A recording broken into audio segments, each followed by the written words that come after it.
Hello guys, good morning. आज हम बात करते हैं हिंदी आलेखन के टॉपिक अधिसूचना, प्रतिवेदन और अनुस्मारक के बारे में। यदि आप चैनल पर नए हो तो चैनल को सब्सक्राइब कीजिए। यदि आप चाहते हो तो उत्तराखंड के निबंध के टॉपिक्स को भी क्लियर करा दिया जाएगा। कमेंट बॉक्स में आप अपना सजेशन दे सकते हैं और चैनल पर नए हो तो चैनल को सब्सक्राइब कीजिए। बात करते हैं अधिसूचना के बारे में। अधिसूचना की परिभाषा अंग्रेजी में से नोटिफिकेशन कहते हैं। वह आधिकारिक सूचना जिसमें सरकार या किसी सक्षम प्राधिकार द्वारा किसी नियम, आदेश, निर्णय या कानून को लागू करने, संशोधित करने या जानकारी देने हेतु सार्वजनिक रूप से प्रकाशित किया जाता है। इसे आमतौर पर राजपत्र में प्रकाशित किया जाता है। अधिसूचना की विशेषता नंबर 1 है सरकारी प्राधिकारी द्वारा जारी। अधिसूचना केवल अधिकृत सरकारी संस्था या अधिकारी ही जारी कर सकते हैं। नंबर 2 है प्रकाशन अनिवार्य। अधिसूचना का राजपत्र में प्रकाशन आवश्यक होता है ताकि वह सभी के लिए वैध हो। नंबर 3 है कानूनी प्रभाव। अधिसूचना का प्रभाव कानूनी होता है और इसका उल्लंघन दंडनीय हो सकता है। नंबर 4 है सार्वजनिक सूचना।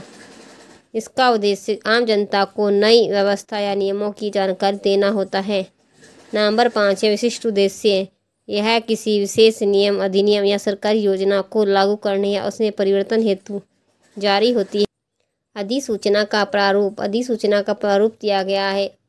यह भारत सरकार, राज्य सरकार द्वारा जारी किया जाता है। विभाग का नाम, अनुभाग का नाम, संख्या अधिसूचना की, स्थान, उसके बाद है दिनांक। अधिसूचना जिस विषय पर अधिसूचना जारी की गई है, हस्ताक्षर और पदनाम मंत्रालय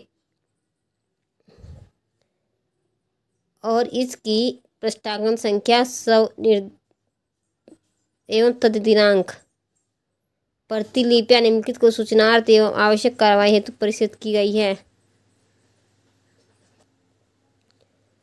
इसका एग्जाम्पल के तौर पर बताया गया है कि उत्तराखंड सरकार द्वारा शिक्षा नीति 2023 के अंतर्गत डिजिटल शिक्षा योजना को राज्य के सरकारी विद्यालयों में तत्काल लागू करने के लिए अधिसूचना जारी करनी है।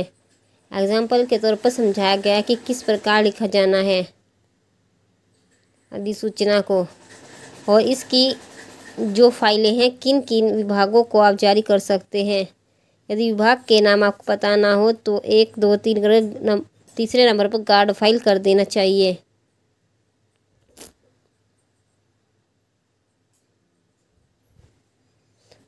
और एक नेक्स्ट प्रश्न दिया गया है, उत्तराखंड सरकार द्वारा 2023 में राज्य योग नीति लागू करने के लिए अधिसूचना जारी करना। इसे आप स्वयं भी देख सकते हैं प्रैक्टिस के तौर पर। बात करते हैं दूसरे टॉपिक के बारे में, प्रतिवेदन। प्रतिवेदन या रिपोर्ट। परिभाषा है प्रतिवेदन एक औपचारिक दस्तावेज होता है जो किसी घटना, योजना, कार्य या समस्या का तथ्यात्मक विवरण देना है।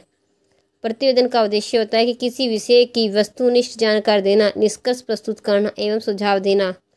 प्रतिवेदन के प्रकार। प्रतिवेदन 4 प्रकार के होते हैं: प्रशासनिक प्रतिवेदन, जांच प्रतिवेदन, वार्षिक प्रतिवेदन और तकनीकी प्रतिवेदन।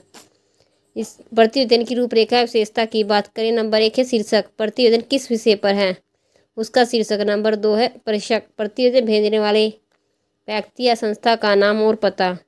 नंबर 3 है दिनांक। किस तिथि को प्रतिवेदन की तिथि है। नंबर 4 है विषय। मुख्य विषय संक्षेप में लिखना है। नंबर 5 है प्रस्तावना। प्रतिवेदन का उद्देश्य और संदर्भ। नंबर 6 है विवरण। घटना, कार्य, स्थिति का विस्तृत विवरण और क्रमबद्ध तरीके से दिया जाना है। नंबर 7 है निष्कर्ष, घटनाओं का सार। नंबर 8 की बात है सुधार हेतु सुझाव, कि जो प्रतिवेदन जारी किया गया है उसमें कि सुधार के लिए सुझाव देने। नंबर 9 है प्रतिवेदक का नाम या पद दिनांक। प्रतिवेदन का प्रारूप। शीर्षक, प्रतिवेदक, स्थान, तिथि, दिनांक, प्रस्तावना, फिर विषय, किस किस विषयों के भी अगर सम बिंदुओं उन्हें भी लिख सकते हैं। फिर निष्कर्ष, सुझाव के भी कुछ बिंदु होते हैं उन्हें भी इस प्रकार। फिर हस्ताक्षर, नाम, पदनाम, स्थान, दिनांक। एग्जाम्पल के तौर पर है कि मान लीजिए कि आपको उत्तराखंड में सड़क दुर्घटना पर एक प्रतिवेदन लिखना है। इस प्रारूप इस प्रकार होगा। शीर्षक में लिखेंगे उत्तराखंड में सड़क दुर्घटना। प्रेषक में हम क्या गए और किसी भी जिले का नाम रख सकते हैं। दिनांक में बात करें कि जिस तिथि को प्रतिवेदन लिखा गया है, जारी किया गया है। विषय उत्तराखंड में हाल ही में हुई सड़क दुर्घटनाओं पर प्रतिवेदन करना। परिचय की बात करें तो पिछले कुछ महीनों में उत्तराखंड में सड़क दुर्घटनाओं की संख्या में वृद्धि हुई है, जिससे जान माल का नुकसान हुआ है। और इसके विवरण की बात करें तो दुर्घटना के कारण जैसे तेज गति, खराब सड़कें, शराब पीकर गाड़ी चलाना आदि। इसी के दूसरे पॉइंट की बात करें तो दुर्घटनाओं के स्थान जैसे नैनीताल, हल्द्वानी रोड, ऋषिकेश, देहरादून रोड आदि। पॉइंट 3 है कि दुर्घटना में हताहत की संख्या जैसे मृतकों की संख्या, घायलों की संख्या। नेक्स्ट पॉइंट है कि दुर्घटना के बाद की स्थिति जैसे राहत कार्य, पुलिस कार्यवाही आदि। प्रभाव की बात करें तो जनहानि और आर्थिक नुकसान। नेक्स्ट पॉइंट स्थानीय जनता में भय का माहौल। नेक्स्ट पॉइंट यातायात बाधित होना, पर्यटन पर नकारात्मक प्रभाव। सुझाव की बात करें तो सड़क सुधार व चौड़ीकरण। सड़क का सुधार करना जैसे गड्ढों को भरना, सड़क की चौड़ाई कम है तो उसकी चौड़ाई बढ़ाई जानी, यातायात नियमों का कड़ाई से पालन करना, सीसीटीवी और स्पीड चेक उपकरणों की स्थापना करना, चालक प्रशिक्षण व जागरूकता अभियान चलाना, विशेष पर्वतीय ड्राइविंग प्रशिक्षण करना। निष्कर्ष की बात करें तो उत्तराखंड जैसे पर्वतीय राज्य में सड़क सुरक्षा को प्राथमिकता दी जानी चाहिए ताकि जन जीवन सुरक्षित हो सके और राज्य का विकास बाधित न हो। पदनाम वरिष्ठता यातायात निरीक्षक। जिले में किसी भी जिले को लिख सकते हैं और उत्तराखंड राज्य। हिंदी आलेखन का सबसे लास्ट टॉपिक है अनुस्मार या स्मरण पत्र। अनुस्मार का अर्थ है याद दिलाने वाला संदेश या सूचना। कोई पत्र पहले से जारी कर दिया, उसको याद दिलाने के लिए अनुस्मार किया जाता है या संदेश देने के लिए। परिभाषा। अनुस्मार एक ऐसा औपचारिक पत्र या सूचना होती है जो किसी व्यक्ति या संस्था को पहले से किए गए अनुरोध, आदेश, कार्य, भुगतान आदि की याद दिलाने के लिए भेजा जाता है। इसकी विशेषता है कि यह संक्षिप्त और स्पष्ट होता है। नंबर 2, इसमें पूर्व सूचना आदेश का संदर्भ दिया जाता है। पहले से कोई सूचना या आदेश जारी किया गया है उसे ही वापस याद दिलाया जाता है। नंबर 3, उद्देश्य कार्य में तेजी लाने या देरी से बचाना होता है। नंबर 4, यह औपचारिक भाषा में लिखा जाता है। नंबर 5, यह लगभग सरकारी पत्र जैसा ही होता है।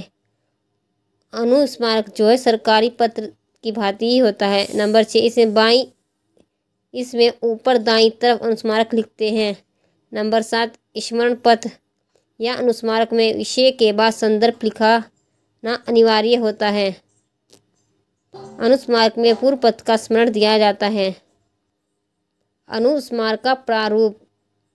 अनुस्मारक संख्या राज्य सरकार या केंद्र सरकार ने जारी किया है, किस मंत्रालय, विभाग या कार्यालय ने जारी किया है, उसका पता और दिनांक।